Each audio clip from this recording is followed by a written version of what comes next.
Yeah, hello everybody. Welcome back for Love of Health Web Show. Another week, another theme. The theme of this month, we're talking about time and how we're spending time effectively in life. Time is so important. It's our most important valuable asset. It's really everything when it comes to health and business. It's like where's your time going? So we are here with a special guest. It's guest night, and this is Elizabeth Neumann. She's a business automation strategist, and she's certified in Go High Level. So those who might not be familiar, because I know many of you don't have systems at all in your business yet in this way. Go High Level is pretty cool. It's definitely a nice system to get used to, and on the back end to kind of keep track of like your customers and to help with funnels or help in a funnel. Breaking that down even more, elementary is just like a way to get people from like point A to point B in your business. So, but we're going to get into that tonight with Elizabeth, who's going to break it all down for us. So it looks like she has a criminal courtroom clerk role that she was in 2016, and she began, that's her past career, and she began supporting clients with customized automation strategies. Yeah, cool. All right, so let's talk about that. Automations, we see them all the time now, but not everybody identifies with understanding, in my view, from what I've heard, that they are being led into an automation. How important are they in today's business world? Like, where are they, Elizabeth? Yeah, for sure. Thank you so much for having me, first of all, and hi, everyone. So for automation, pretty much what it means is that there's some kind of trigger that you put into place so that when this happens, then that happens. And they can go very simple to quite advanced. And this is all working in the back end of your business. And so a lot of people either don't have any, or they have kind of some may be kind of working, and then some just have it very built out and they've automated as much as possible. And so to me, the whole point of automation is to free up that time, that mental space, and then making sure that things are running consistently so that then you have the time to use that extra time and mental space to then reach out manually or in person or to your clients and taking time to work with the actual clients and get out there and be more visible and other things. And so it helps you and your team in the back end with a lot of those things so that then you have the time to use it in other ways, or it could be even taking some time off, of course, which is always important. So I would say automation is quite important for businesses to use and figure out what works best for each business because it is a bit personalized, of course. So we'll be talking a little bit more about some of that.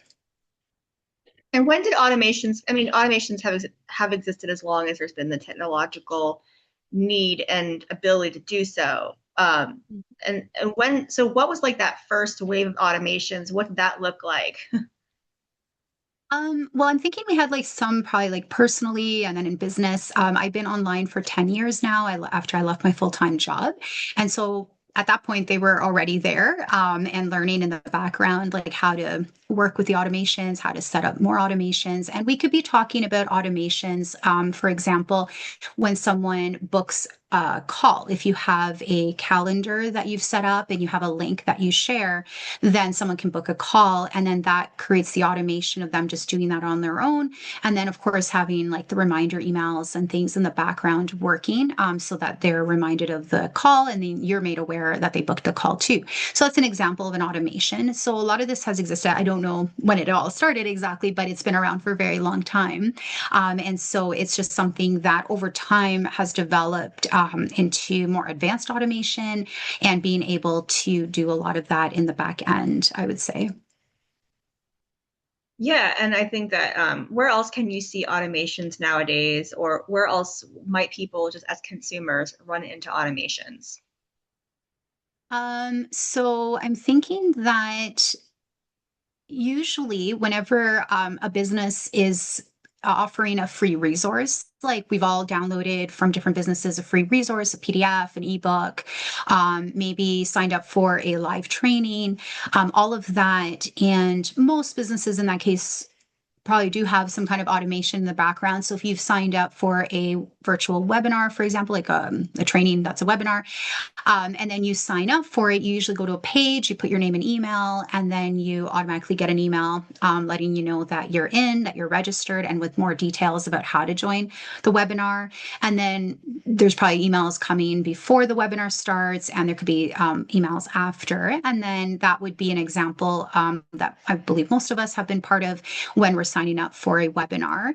And then that kind of ties in whenever we sign up for someone's email list or email newsletter. That's like the general idea again there too, because then we become part of the email list since we've opted in and said we want to receive emails from this business.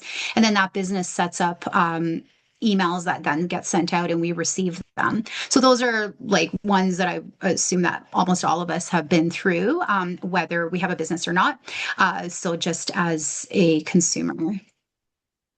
And what is like the reason for someone as a business or a marketing role within the business? What would be the reason for having a new person enter their business world in that way through a resource and through an automated email sequence instead of a direct conversation right away when they first meet them?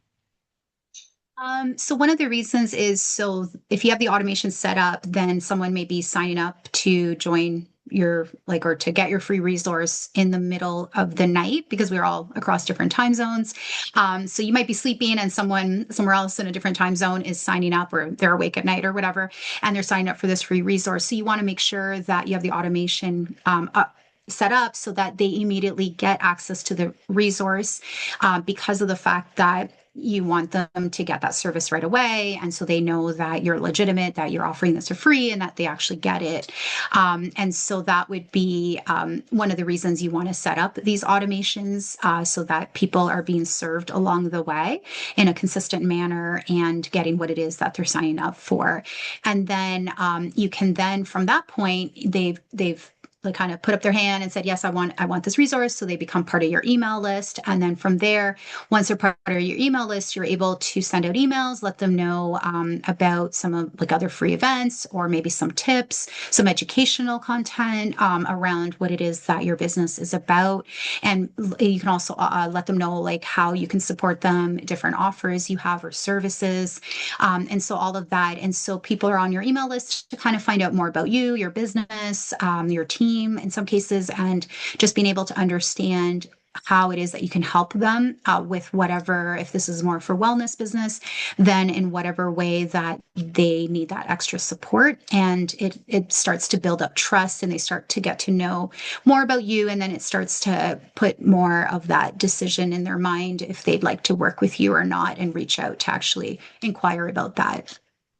Yeah, no, I really appreciate you breaking that down, Elizabeth. And I wanted this beginning of this conversation to definitely look like what it is and how it looks, because I think on the consumer level, some people might not yet know what that there are automations in place that when they don't hear directly from someone directly, or they might think that it is someone directly from the business, it might not yet be because there is this space potentially between the first interaction. And the first interaction could be just like the branded interaction set up by an automation and through a resource.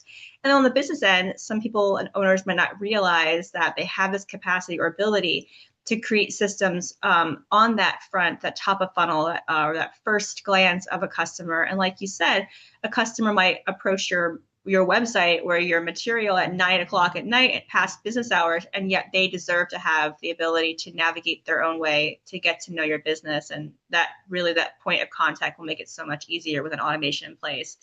So thanks for kind of getting a little elementary there and explaining why it is and who. And I think they have amped up recently with Instagram, especially with the opt-ins and the comments and the one word marketing, one word posts. It seems like everywhere now you really do see automations in place with what is it, ManyChat and that type of like, immediate delivery of a resource versus before it would have been more of a manual, like I'll get to you. Yes, I will make sure to get that to you. Let me give you an hour or so, but now it's like immediate. And what kinds of effects do you see that having on people now and on businesses? The more automation that businesses have, I believe the better it is. But there's a big point that I always stress about to people when I'm talking to potential clients, anytime I'm networking or anytime I'm getting into a conversation with a business owner, is the fact that it needs to be strategic. Because what happens is sometimes when you're building out these automations, they kind of tie in with a different automation. And if you don't do it strategically, that's where things can break. Maybe emails get sent out to the wrong group of people, or maybe there's a double, like the email gets sent out twice. There's all these different things that can happen if you don't have like the strategic, like taking a step back and looking at the strategy first of what it is you're trying to build. And if you're trying to layer on more automation as time goes on, just keeping in mind of like what is coming up and being able to do that first. So that is number one, I always say. And it really helps businesses, like we were talking already, get their resources or have someone book a consult with them in an easier way. And it makes it easier for people on the go, from their phone, from their computer, from iPads, whatever it might be the case, to be able to interact with your business in this way. And it also helps them to feel guided and supported along the process, that again, like building up that trust in the business. And it also then helps so that whenever they're inquiring about something, it's not really necessarily getting missed, because there could be like an automated reply that comes to them when they inquire about maybe a service that you have that could help them. And then knowing that as long as they get like that automated reply, knowing that then the human, maybe the next day or business day, will be able to get back to them. And then there's automations that can be working in the back end to be able to make sure that those don't get missed, and being able to alert business owners or their team about the fact that someone inquired, and making sure to get back to them instead of just kind of see it in their email. They might miss it. So there's automations with tasks, and there's all kinds of things out there. And so that's what I try to focus on, what works best for the business and their team, but at the same time, what's helping their potential clients or their actual clients as well. So we just want everyone to win and like be able to have as great of a journey through with the business, and being able to be consistent in that communication, which always builds up trust, and that they're knowing that they are important to your business and that you're reaching out to them in this way. And then mix that in with then the human touch of calling, or maybe sending out that email that you are then sending out to that person after the automation or in between automations. Yeah, on a personal level, like I think I share with you a story of for some reason the algorithm, I guess because I had been friends with this person for a while, they had started to re-promote to past subscribers, past followers, and I would have been in that pool. And so I was sent down automation, got some great resources, very helpful, but I was kind of waiting for the moment where the automation would end and the personal interaction would actually begin, because we had a prior relationship with phone calls, emails. And so when that didn't happen, it kind of fell off. And I'm using it as an example of kind of where does the automation need to end and when does the human interaction need to begin? Because I can see how that could probably create areas of like you have endless leads, but nobody actually then going into that next phase of the selling system in your business to actually develop that relationship rapport and move them into an invitation for a sale. Could you speak on that transition a bit? Yeah, for sure.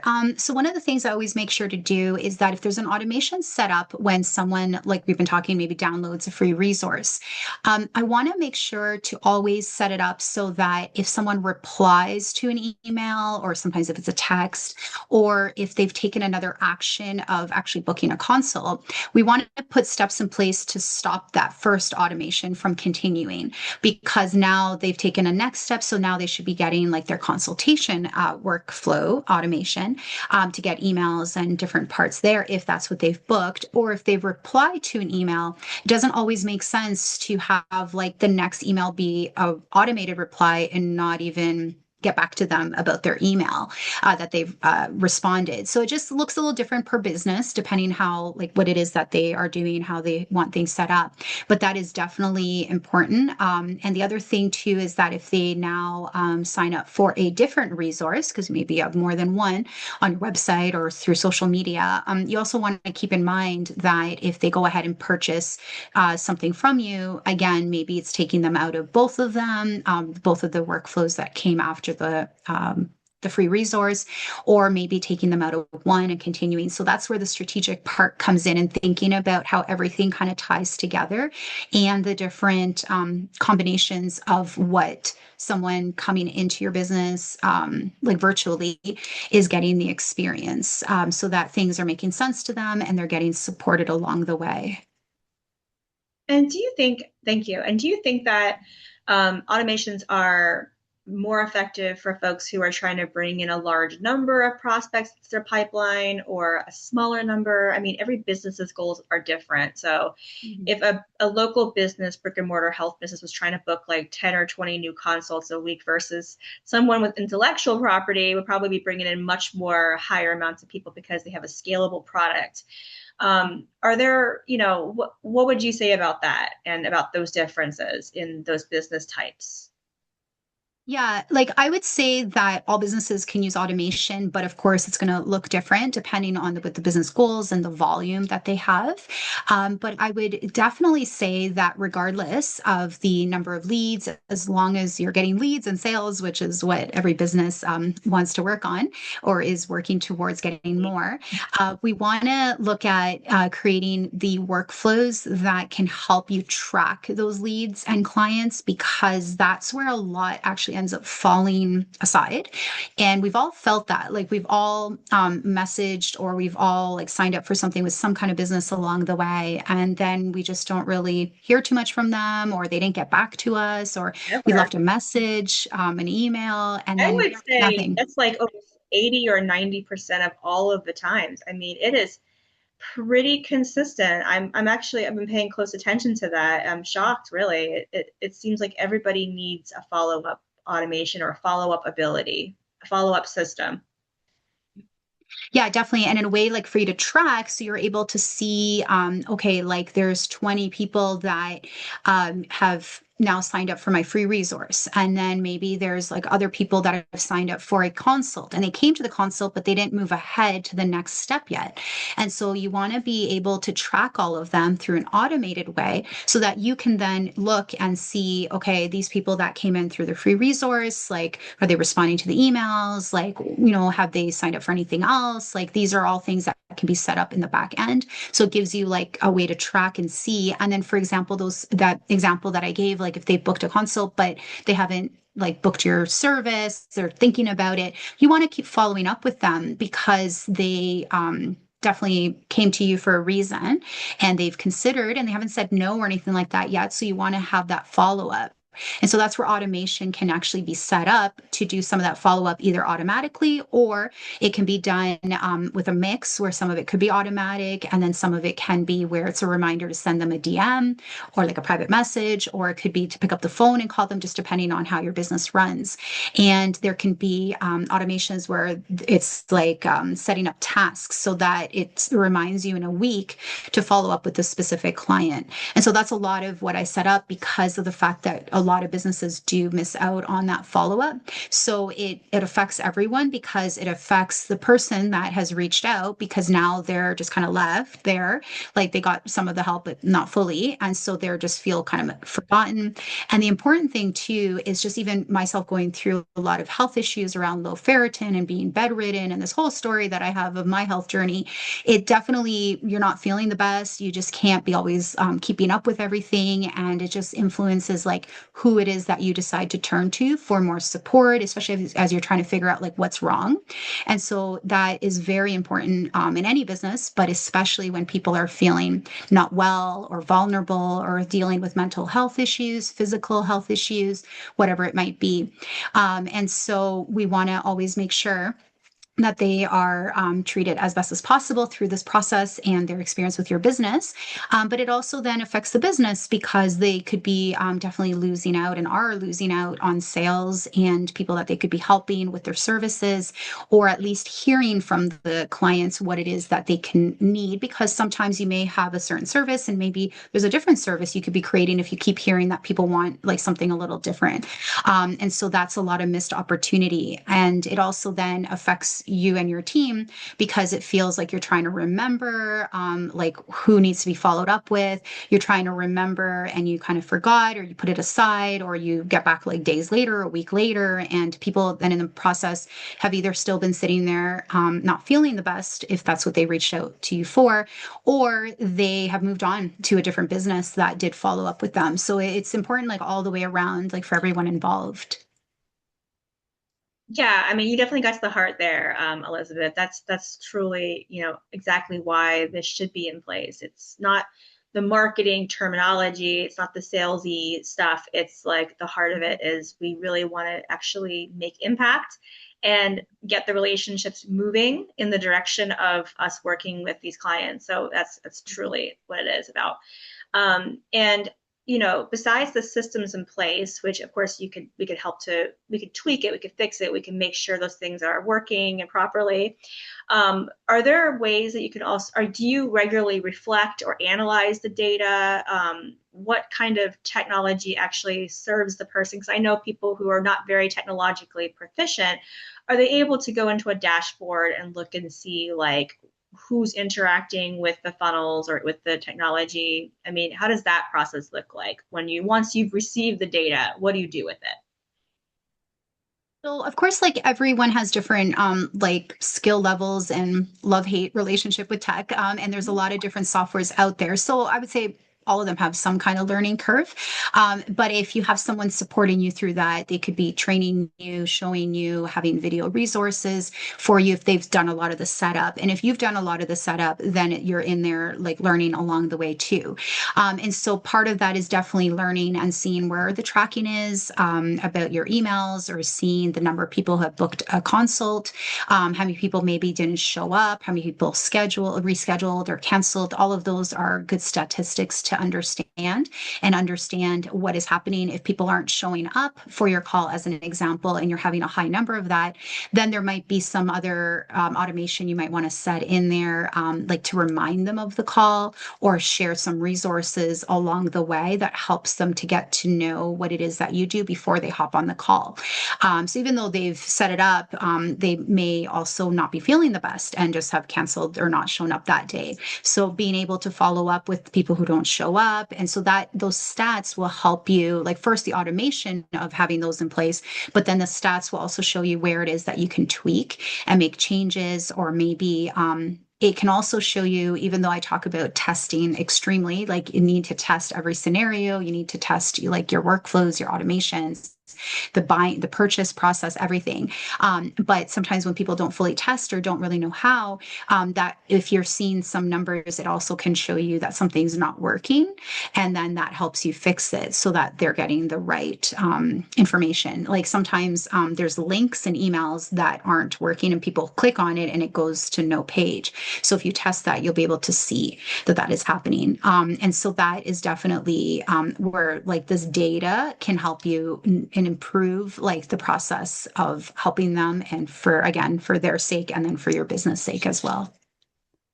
Yeah, so much of the marketing is not just the messaging. It is the nuts and bolts, the links, the way that the things look in the frame, and making sure that people can get to where they're going, the simplicity and all the systems behind it. I love it. All right. So Mhm. what did you want to bring to the table today? I know that we had just talked about you had a couple ideas brewing that you wanted to relate to our audience tonight. So I'm going to give you kind of our free space to talk about those things now.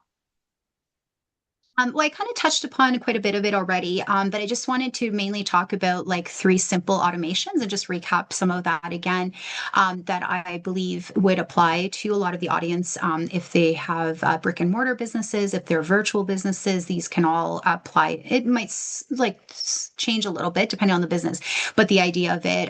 So the first one is about if someone inquires either through a phone call or an email, or maybe they filled out a form on your website.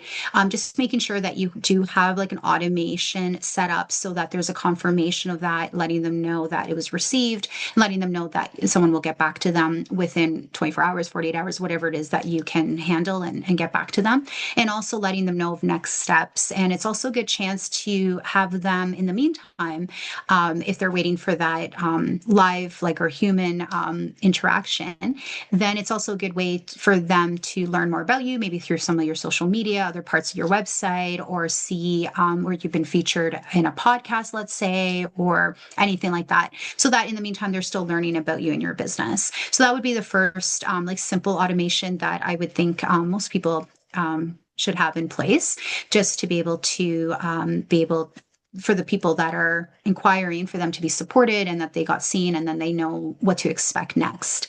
The second simple automation that I would say is the appointment reminders. And so if someone's booking an appointment, either as a consult before becoming a client or a consult after becoming a client, either way, just to have those reminders in place and follow up depending on what's needed. A lot of that can be automated, and sometimes you can just leave it automated and then just have it set like as a draft, and then just add in some information if it changes a little bit per client, or it's a good way to share some resources after your consult if you're a client, or either way. And so it's just being able to have those reminders. Because, for example, like in my case, I have consults that I do that when people are interested in working with me. And so I have like a confirmation email. I have 24 hours before the virtual call, 1 hour before. And that was all I had for a while. But in the last year or so, I added another email, which was to send out right at the time that the consult was starting. Because what was starting to happen is people were getting the emails and they were reminded an hour before. But I work with business owners, and business owners have all kinds of things going on. So they were actually not showing up for when it was time for the call. And so I would send an email to them, and they would come and say, oh, I just was stuck like working on something and I just slipped my mind. I didn't realize what time it was.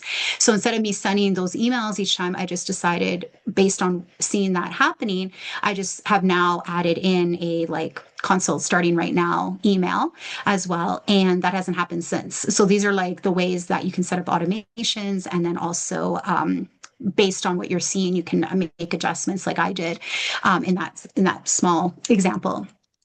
So a third automation, I would say, which we touched upon again as well, like earlier, was about the lead and client follow-up and tracking. Just making sure that when a lead or a prospect is coming into your system, or a prospective client, that you're tracking what is happening and being able to have that follow-up set up depending on where they are at, and making sure that you're tracking your clients as well, so that your clients that you have are being followed up with, they're being supported, they're being checked in on. Because one thing I've realized too, as a consumer of different wellness businesses, or even things like the dentist or whatever it might be, is that very few actually reach out again after I've gone for a massage, let's say. They may have their steps in place to remind me of my massage appointment, but I don't hear anything after. And so it's a good way also to follow up with clients that have come to you in the past, because maybe it's in the back of their mind. Maybe they just have kind of forgotten or didn't realize how much time has gone by. And so it's a good way to follow up and remind them like that you're there, like maybe you have a new service, you maybe have a new offer, whatever, like a special or whatever it might be. And just keeping that communication going with anyone in your system, like anyone you've added to your email list, or anyone that's been a client as well. So those would be like the three simple automations that I would suggest and recommend, at least to have in place. Yeah, I love going into the world as a consumer with the marketing knowledge. It's like Yeah. it's such a liberating thing to know marketing and to see those gaps all the time. I mean, and it's also very like, okay, got some work to do. We got some people who might need some assistance here. Definitely, because yes, there's many times where you've purchased something and then there's other people who get it. Like there was this one product I purchased way back in, it's like 2012, and I still get follow-up emails about that product experience. So, there are definitely people who get it and people who don't. And every business is different, but, if if you are looking at this like really bigger picture thinking, you'll see that it's a huge reason to have those systems in place so that you can continue to nurture and support people in your world. Cool.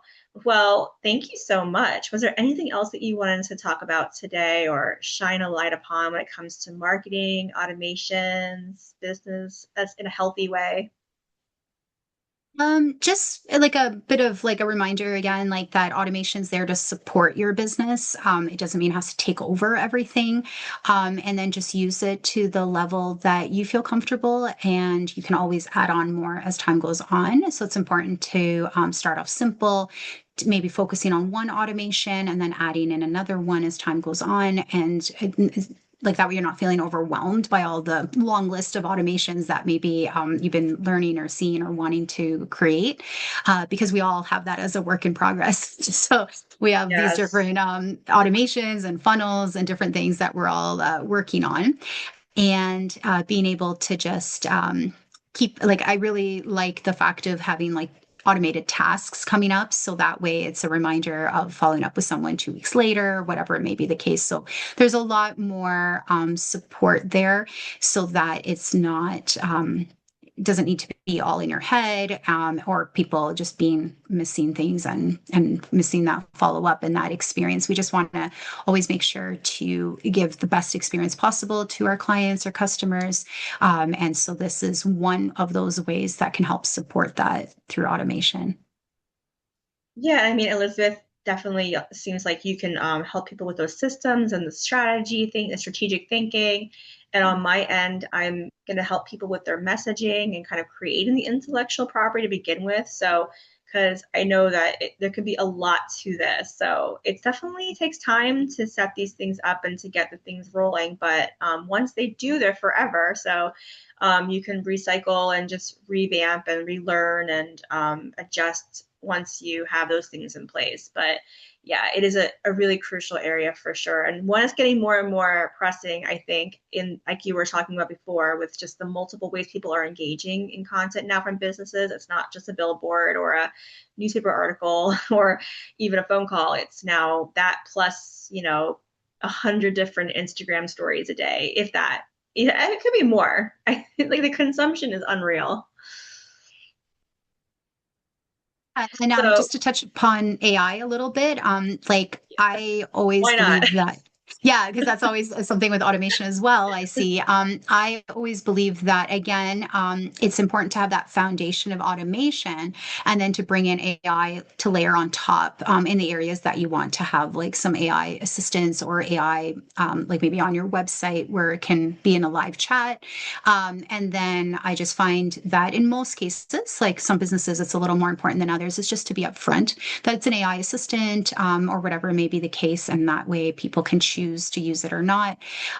But it's important to not be just putting AI in places and just without a strategic plan, and then without having the foundational systems in place, because then it's just like putting it onto like a broken system. And so that's where, again, the strategy, and then of course testing everything, as you are making all of these different parts live. So that's there's a lot of exciting things out, but it's also important to like slow down a little bit and see how it can best help your business.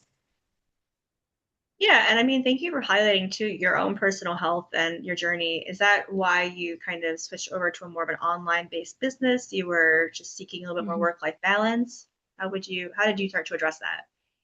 Yeah, definitely. And so I was working as a courtroom clerk in the criminal courtroom. So I wore like a robe and read people their charges and did up like all this paperwork. And there was no room for mistakes or anything like that. And I really enjoyed the job. It was related to my degree and everything.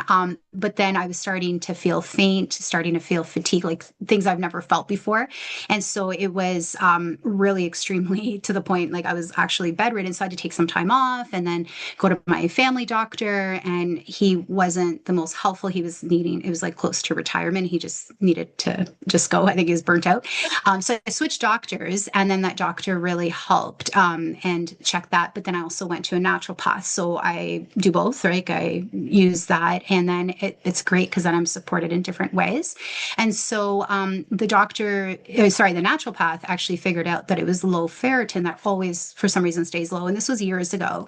And so I was just like struggling to get back to work, and kind of then they had to put me in the office. So I wasn't like in the courtroom, which is what I liked because I would almost faint and things like that. And so between all of that, I've always was someone who was looking to creating a business. I had another business that I was starting a little bit, and not someone to just kind of lay there and not do much apart from when I was at work. So don't watch TV too much. So I was a little bored, of course, just laying because that's what I had to do. It wasn't really about sleeping. So I started on my phone, and I started discovering this whole world of online business and seeing like blogs and all these things that were more than 10 years ago. And so I started thinking that even though I really liked my job, this was a way to work from home and be able to support my health and work around it in a way to feel even better and kind of be able to get back to traveling and back to other things, because then I could like work around it instead of forcing myself physically to get to work and not feel well. And then I couldn't do anything else because I had to just lay on the couch. And so that's where it all ended up kind of coming together. And like I said, I really loved the job I had, but I love what I do more now, just because of the different freedoms and being able to explore through all those years what area of this whole online business world I could fit in and where it fit me better and where I could help. So I really like working with businesses who are making a difference in the world and helping and supporting clients, customers, patients, whatever it might be, because then I feel like I'm contributing my part in that for those business owners. And so that's it's a long story, but that's kind of like the short version of it. And just being able Love that. to, yeah. And so it just and then help. Like I still want to get to 100%. I wouldn't say I'm 100% yet, even though it's been so long, because 100% would be able to get back to the gym again. And so that's kind of the part, but like so much better than it used to be, of course, because then like I can work from home and work around my energy, but like it's a lot better than it used to be for sure. Yeah, no, I relate to that so much. And that's a big reason why I shifted so much of my operational capacity and structure to online hybrid operations. Before the Mhm. pandemic, I was doing this, starting that great shift because I was just realizing the current structure of my business was based on a reality of physical exertion that I was not going to be able to muster, nor, it's just the scalability of product base and that workshop model is just it's just not in my body. It's not in my type of Mhm. my constitution. But it sounds like what's interesting is that same kind of skill sets that you use within that high pressure environment are kind of what you can bring to the table with high organizational capacity, which makes an automation strategist great, right? You have to be able to organize for your clients and help them see the organizational structure that they can attain and use in their businesses. So that's a lot of data information, a lot of keeping track.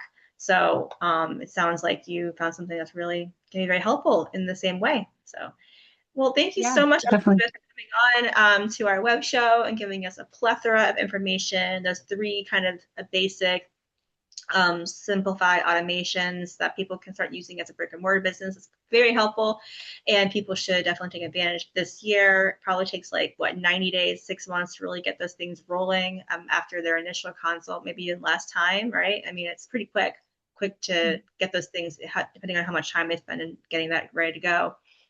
So how can people get a hold of you? DM, consult call, all the things. Let us know. Yeah, for sure. So feel free to connect with me on Facebook and send me a DM. I'm on LinkedIn as well. And you can always book a consult. It's free, just so we can go over what your priorities are, because a lot of times I find that there may be like a big list of things that people want to work on. So one of the things I do is like narrow down on the priorities to address first. And I also have options done with you as well. If it's something you want to be on a call and just work work together as well as done for you, and some other things that are coming.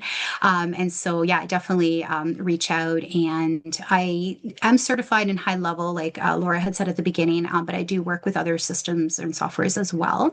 And so, in some cases, I've helped a lot of people actually move to high level based on them wanting to be able to have a system that works for their business and how it's growing.